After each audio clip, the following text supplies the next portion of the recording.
Pila lang ni ehon ako ya. Hindi lang ano pag itumba. Magsisisi ka. Sorry yan.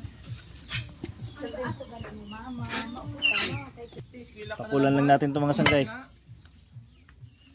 Tapos tatanggalin natin ang laman para adubuhin. Mga sanggay, iyon ang kayog na sinasabi natin, oh, ang lalaki. Yun. So himayin muna natin to, tapos hugasan, saka adubuhin.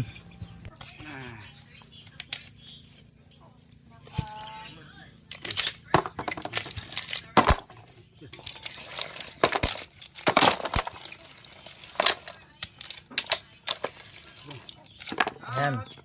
Ihiwalay na natin yung laman sa shell.